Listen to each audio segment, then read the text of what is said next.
Assalamualaikum warahmatullahi wabarakatuh. Selamat pagi, siang, sore, malam semuanya. Bagaimana kabar kalian? Semoga selalu dalam keadaan yang baik-baik saja. Terima kasih buat semuanya yang sudah hadir di sini. Terima kasih atas segalanya selama ini ya.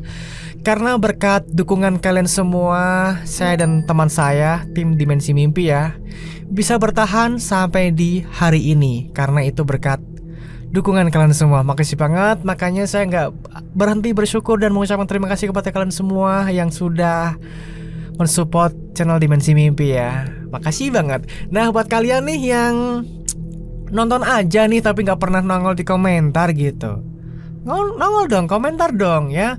Seperti ada Kak Hani, terus Mama Noval, Mama Hendut, Kak Esther, Herlina Ridwan, Mas Edi, dan masih banyak yang lainnya. Jadi kita tuh biar kenal dengan kalian semua gitu loh. Gitu teman-teman.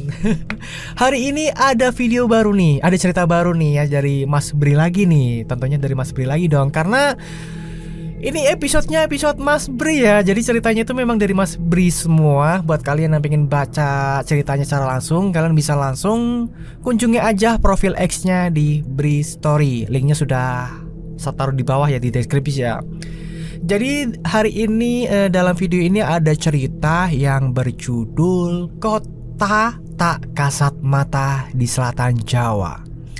Jadi ada sebuah kota, kotanya itu hanya orang-orang tertentu saja yang bisa melihatnya. Waduh, berarti ini namanya kota gaib dong ya, karena hanya orang-orang tertentu saja nih yang bisa melihat kota tersebut. Emang alam gaib ada kotanya ya? Emang alam gaib itu sebenarnya sama kayak kita ya? Ada kota, ada penduduk, ada kegiatannya gitu. Kalian percaya nggak sih kalau itu memang ada? Seperti yang dialami oleh salah satu teman kita di sini yang akan menceritakan pengalamannya. Dia menemukan sebuah tempat yang istimewa sih menurut saya, karena dia bisa melihat sebuah kota di mana kota itu nggak semuanya orang bisa kesana gitu. Wow, menarik gak sih? Menarik banget dong. Makanya gimana? Sudah penasaran belum? Apakah sudah siap untuk mendengarkan cerita ini? Ataukah masih ada yang sibuk, belum sempat dengerin cerita ini? Ya gak apa-apa lah, mungkin bisa disimpan dulu, gampang ditonton nanti gitu ya. Oke, buat yang sudah siap untuk mendengarkan ceritanya, kita langsung aja masuk ke dalam ceritanya.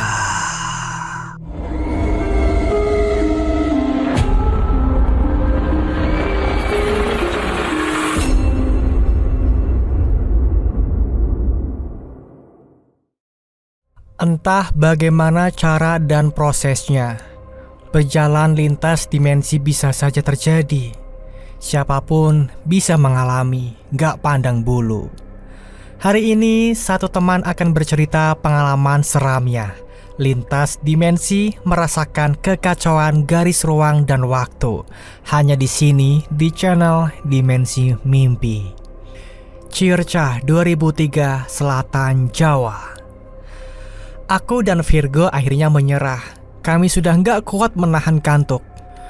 Asri, kita istirahat sebentar ya. Gua ngantuk banget ini. Virgo juga tuh kelihatannya. Aku bilang begitu setelah menghentikan mobil di pinggir jalan, di dekat sebuah gapura yang ukurannya cukup besar. Kelihatan seperti jalan masuk ke satu pemukiman atau malah kota kecil. Gapura ini agaknya merupakan satu-satunya bangunan yang kami temukan sepanjang beberapa puluh menit perjalanan sebelumnya. Aku sempat memperhatikan sebentar, gapuranya berbentuk dua tembok tinggi berwarna gelap namun masih kelihatan jelas. Iya mas, gak apa-apa, istirahat aja dulu, daripada kenapa-napa kan? Asri bilang begitu. Ya sudah, kurebahkan kursi supaya nggak terlalu tegak. Cari posisi enak untuk terlelap barang sejenak. Niatnya seperti itu. Tapi sebelum terlelap, sekilas aku melirik jam tangan, menunjuk ke angka 0100. Aneh. Padahal seringkali lebih dari jam-jam 1 malam aku masih kuat berkendara. Tapi kali ini lelah dan kantuknya nggak terkira. Sekali lagi aku menoleh ke kursi sebelah. Virgo malah sudah nyenyak tanpa basa-basi. Nah, kalau Asri, dia masih duduk tenang di belakang. sepertinya masih terjaga. Aku nggak bisa melihatnya dengan jelas karena kabin dalam keadaan gelap. Setelah semua itu, akhirnya aku pun terlelap. Langit yang awalnya gelap berubah jadi jingga kemerahan. Pemandangan yang tadinya nggak kelihatan sekarang sudah terlihat jelas. Sudah bukan malam lagi, sudah terang. Tapi bukan terang tengah hari bolong, malah seperti sore menjelang malam. Memperhatikan keliling, pepohonan rapat jadi pemandangan yang terlihat. Aku nggak bisa melihat lebih jauh karena tertutup pepohonan itu. Mengucek-ngucek mata sebentar, aku terus memperhatikan semuanya, sambil berusaha mengumpulkan nyawa karena baru saja terjaga. Syukurlah udah bangun. Suara Asri dari luar mengagetkanku. Sebelum tidur tadi, jendela memang sengaja aku buka sedikit. Asri berdiri persis di samping jendela. "Jam berapa deh ini? Kamu dari mana, Sri?" tanyaku. "Udah jam 10 mas, ini aku baru datang banget. Tadi jalan kaki sebentar ke rumah teman yang gak jauh dari sini." Walau masih belum sadar sepenuhnya, tapi aku mulai mudeng semuanya. Ini sudah jam 10 pagi. Berarti kami tertidur kurang lebih 9 jam. Kok lama banget ya?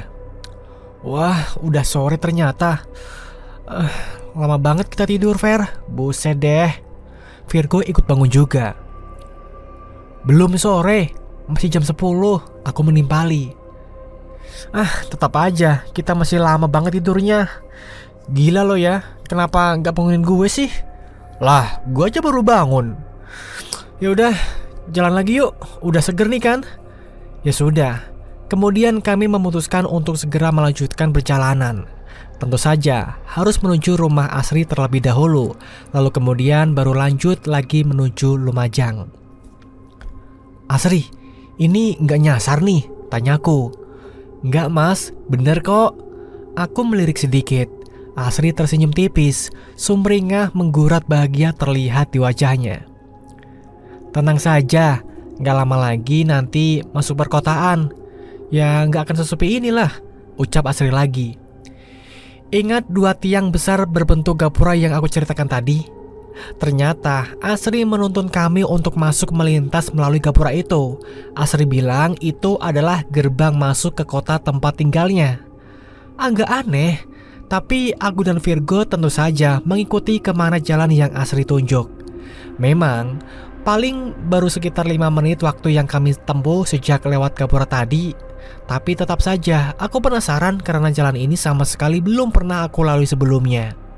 Ditambah suasana dan pemandangannya agak berbeda dengan sisi jalan lintas Jawa pada umumnya. Jalanan yang sedang kami susuri ini juga bukan jalan besar, tapi jalan yang hanya cukup untuk 2 kendaraan kecil berpapasan. Tapi sangat bagus, aspal hitam mulus sama sekali gak ada lubang. Langit masih jingga kemerahan, sinarnya sama sekali gak menyilaukan, malah menyejukkan, menenangkan. Jendela sengaja aku buka setengah karena udara sejuk berhembus langsam. Dingin juga, tapi bukan dingin yang menusuk tulang. Pokoknya nyaman gitu deh, sangat nyaman suasana alamnya. Matahari sama sekali gak terlihat. Aku gak tahu pasti apakah tertutup awan atau memang pemandangan yang terhalang pepohonan. "Enak ya mas udaranya," Asri bilang begitu tiba-tiba, membuyarkan lamunanku dengan Virgo. "Iya, ini namanya daerah apa ya sih? Gua sama sekali belum pernah kesini," Virgo menjawab sambil membetulkan posisi duduknya. "Iya bener banget, enak, sejuk. Apa ada dekat-dekat gunung ya di sekitar sini?" Aku bertanya begitu, karena sejak awal sama sekali nggak bisa melihat pemandangan sampai jauh. Nggak bisa melihat apakah ada pegunungan di sekitar sini. "Emang gini mas, nggak ada pegunungan sama sekali," jawab Asri. "Terus, ini pohon-pohon banyak gini, apa emang hutan di sini?" "Bukan hutan mas, memang begini, banyak pohon di pinggir jalan." "Tapi pohonnya kok rapat banget ya? Sampai susah untuk lihat apa yang ada di belakangnya," ucap Virgo. Dan yang agak aneh, sejak tadi kami sama sekali nggak melihat ada kendaraan lain, entah itu motor atau mobil. Hanya ada kami yang menyusuri jalanan ini. Aku pikir karena mungkin masih pagi. Atau bisa juga karena ini hari kerja, jadi nggak banyak orang dan kendaraan lalu lalang. Bentar lagi kita masuk perkotaan, Mas. Asri bilang begitu. Syukurlah akhirnya. Jawabku sedikit lega. Sekali lagi, padahal belum lama perjalanan kami, paling baru sekitar 10 menit dari Gapura tadi, tapi perjalanan terasa lama, terasa sudah seperti berjam-jam. Rasanya seperti itu. Jalanan sejak awal hanya lurus dan lurus saja, sama sekali nggak ada belokan. Tapi akhirnya di kejauhan aku melihat persimpangan ada 2 arah jalan, ke kanan dan ke kiri. Persimpangan yang di sekelilingnya masih sama, dipenuhi dengan pepohonan yang rapat. Belok kanan, Mas. Asri seperti mengerti kebingunganku. Dia lalu mengarahkan untuk berbelok ke kanan. Kendaraan pun berbelok. Nah, dari sini kelihatan di beberapa puluh meter di depan ada yang berbeda. Pemandangan gak lagi didominasi oleh pepohonan, tetapi sudah kelihatan ada bangunan. Kendaraan yang sejak tadi memang gak terlalu cepat, aku membuatnya lebih lambat lagi. Ku angkat pedal gas perlahan. Langit masih sama, jingga kemerahan. Udara juga masih sejuk. Matahari belum juga kelihatan, hanya sinarnya saja yang masih menyebar hangat. Jalanan yang tadinya aspal hitam berubah menjadi jalan tanah kecoklatan, tapi kelihatan dan terasa keras ketika roda mobil berputar menggelinding di atasnya. Itu yang pertama kali aku lihat ketika sepertinya kami sudah masuk ke wilayah perkotaan. Agak aneh memang, kenapa jalannya malah jalan tanah? Terus saja, Mas, lurus, Asri bilang begitu. Kendaraan berjalan pelan. Aku memang sengaja membuatnya seperti itu karena banyak alasan. Banyak pertanyaan di kepala ketika pemandangan pepohonan sudah berganti jadi bangunan rapat yang nyaris semuanya sambung menyambung jadi satu. Banyak bangunan dan rapat. Semuanya bangunan permanen, dinding tembok tebal yang nyaris seluruhnya berwarna putih. Ornamen-ornamen tambahan menghiasi setiap sudut kota ini. Ada lampu taman klasik di pinggir jalan, ada beberapa kursi cantik berbahan besi kayu menghiasi trotoar. Nah, dari semuanya, yang paling mencolok adalah desain bangunan dan segala ornamen yang ada. Aku sangat memperhatikan ini dan melihatnya sungguh takjub bercampur aneh. Karena semuanya desainnya tahun sekitar 1960 atau 70-an lah. Klasik, arsitektur Eropa, namun masih ada banyak sentuhan budaya Jawa. Indah, sungguh indah kota ini. Ditambah dengan sentuhan sinar jingga kemerahan dari langit yang masih terus setia menghias hari. Saking fokusnya memperhatikan keadaan sekitar, aku jadi lupa dengan waktu. Lalu melirik jam tangan. Hah? Sudah jam 3 sore? Kok cepet banget? Aku terkejut ketika sadar kalau ternyata sudah jam 3. Kenapa loh? Akhirnya Virgo bersuara. Ini beneran udah jam 3? Beneran, jam gue juga jam 3 nih, lihat aja. Virgo menunjukkan jam yang ada di tangannya. Benar, sudah jam 3.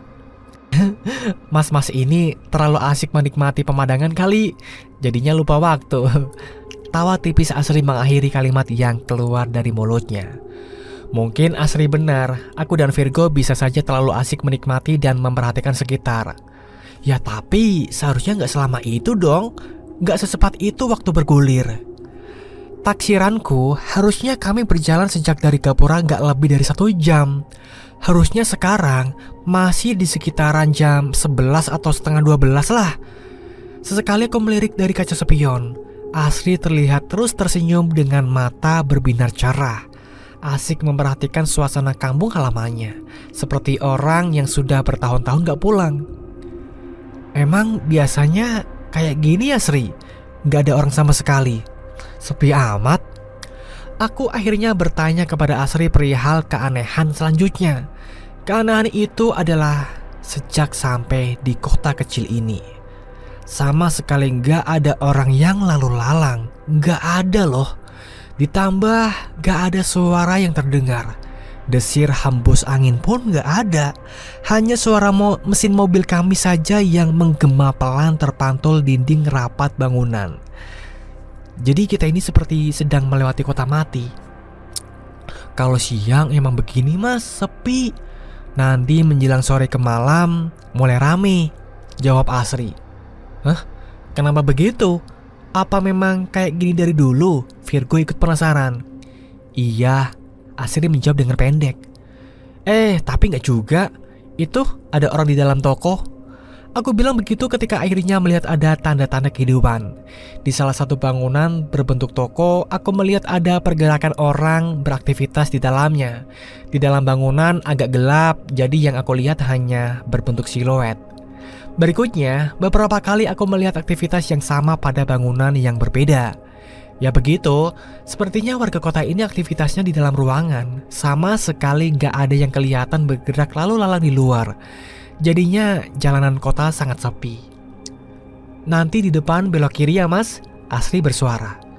Benar yang Asri bilang, gak jauh di depan terlihat ada persimpangan ke kiri dan ke kanan. Aku ikuti arahan Asri.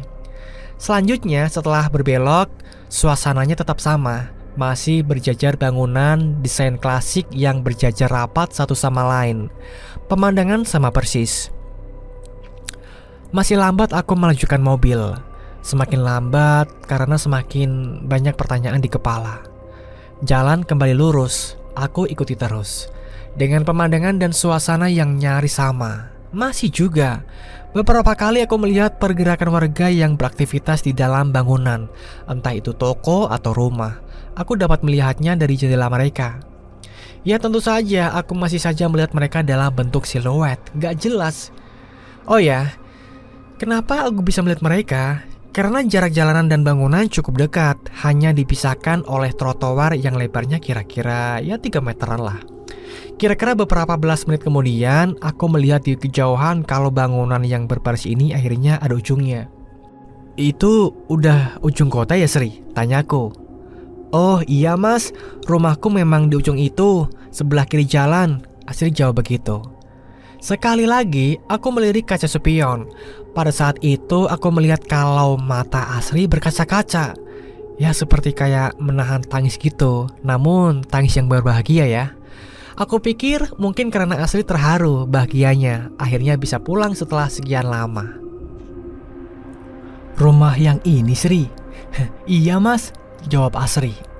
Aku lalu memarkirkan kendaraan tepat di depan rumah yang letaknya memang di paling ujung. Setelah rumah ini, kembali yang ada pepohonan rapat, persis seperti pemandangan ketika datang sebelum masuk kota tadi. Sama dengan bangunan lain di kota ini, rumah Asri juga bentuknya berdesain kuno, seperti bangunan Eropa zaman dulu. Setelah turun dari kendaraan, Asri mengajak kami untuk langsung masuk ke rumahnya. Aku dan Virgo masih dengan banyak pertanyaan di kepala, mengikuti Asri dari belakang. Lalu kami masuk ke rumah yang kalau dari luar terlihat besar. Sebentar.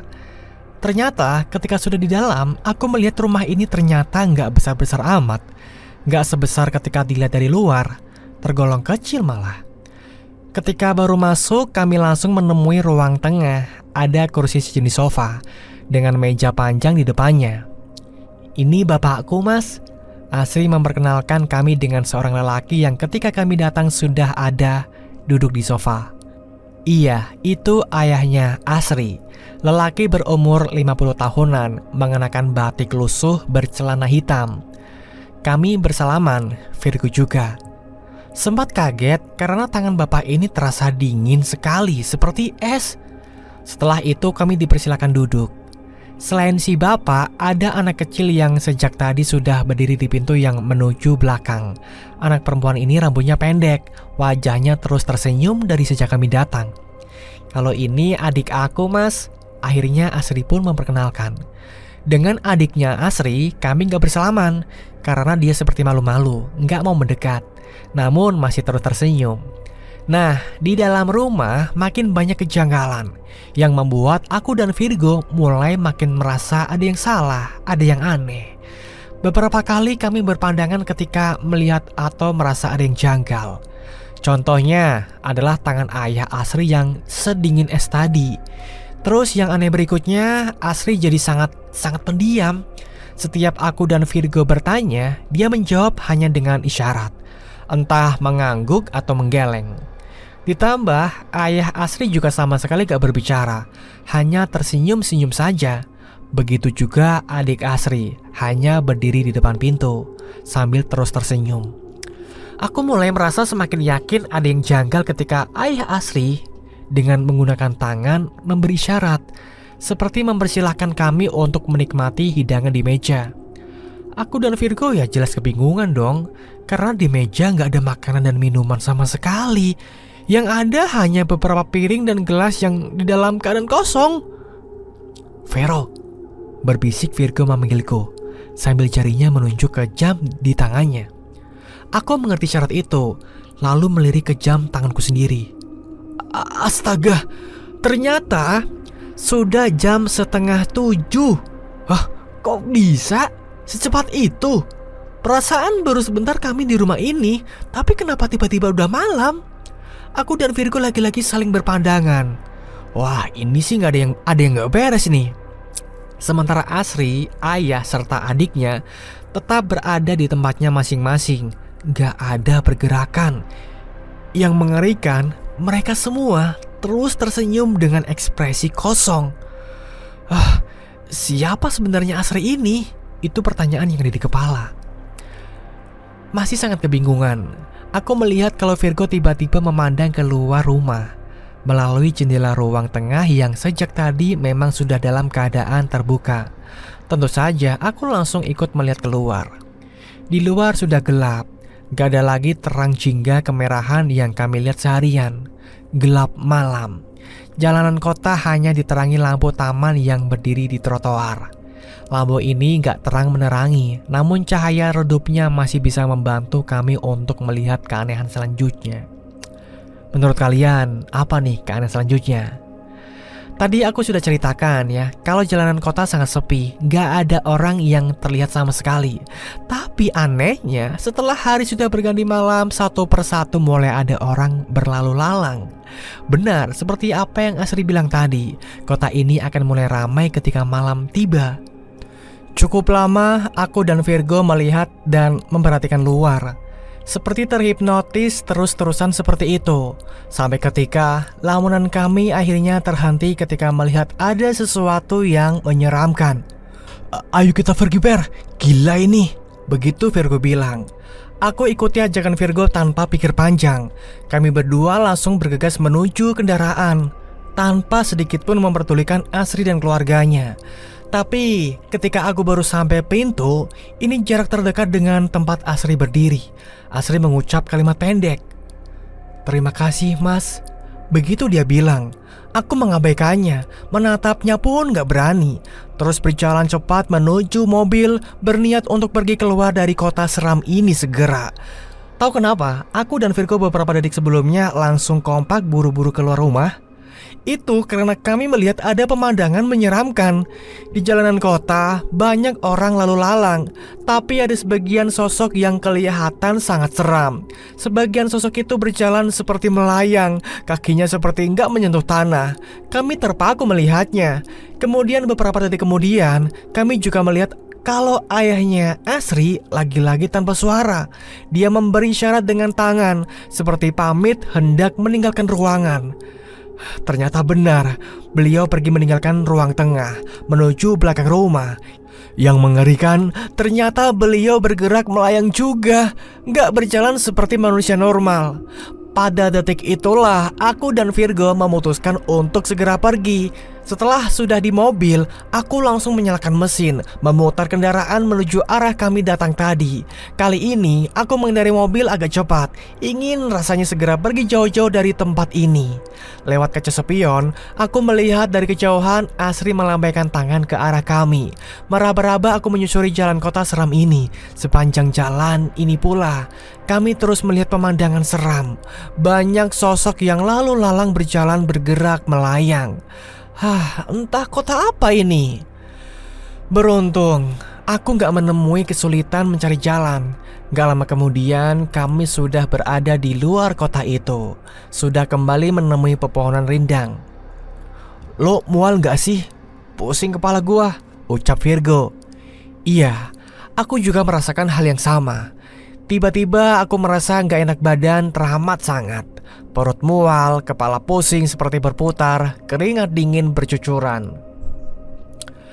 kita minggir dulu aja ya, aku bilang begitu, karena sudah gak tahan lagi.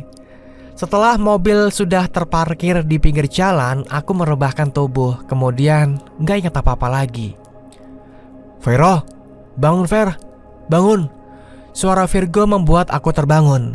Aku terjaga, seperti baru sadar dari pingsan. Tapi kepalaku masih pusing, baju basah keringat, masih terasa mual juga. Suasana di luar juga masih gelap, sangat gelap. Aku lalu memperhatikan sekitar. Ternyata kami sudah berada kembali di tempat yang sama, parkir di dekat gapura besar yang Asri bilang merupakan gerbang masuk ke kota asal dia. Kami kembali ke awal, tapi tanpa Asri. Iya, gak ada Asri. Jam berapa ini? Jam 1:30. Masih jam 1:30 dini hari. Ternyata hanya setengah jam yang lalu ketika aku, Virgo, dan Asri memutuskan untuk istirahat sejenak. Ayo, kita cabut ah. Gila, serem banget. Aku bilang begitu sambil menyalakan mesin mobil. Asri gimana? Tanya Virgo. Asri bukan orang. Lalu kami buru-buru pergi dari tempat itu, melanjutkan perjalanan menuju Lumajang. Jadi, begini awal ceritanya. Sebelumnya aku kenal Asri karena kami tinggal di tempat kos yang sama. Kebetulan aku anak baru sebulan tinggal di situ. Sedangkan Asri katanya sudah lama kos di situ. Nah, pada suatu hari, 1 minggu sebelum kejadian seram itu, aku dan Virgo ditugaskan oleh perusahaan tempat kami bekerja untuk berkunjung ke kantor cabang di Lumajang. Entah tahu dari mana, Asri bisa menebak kalau aku akan ada perjalanan ke Lumajang. Mas, aku boleh numpang gak ya? Aku mau pulang kampung. Sudah lama banget gak mudik. Begitu Asri bilang ketika kami berbincang di tempat kos pada suatu malam. Memang kampung halamannya di mana? Tanyaku penasaran.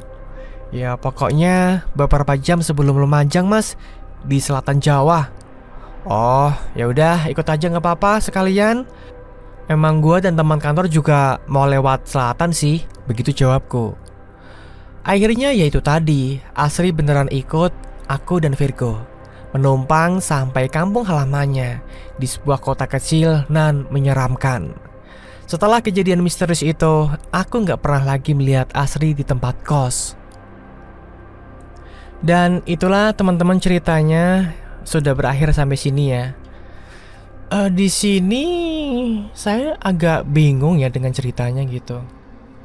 Terus gimana dengan nasib Asri gitu? Dan apa ya namanya, Vero dan Virgo ini kok bisa ketemu Asri di kos gitu? Kalau misalkan Asri itu bukan orang manusia normal ya, terus ngapain dia ngekos gitu?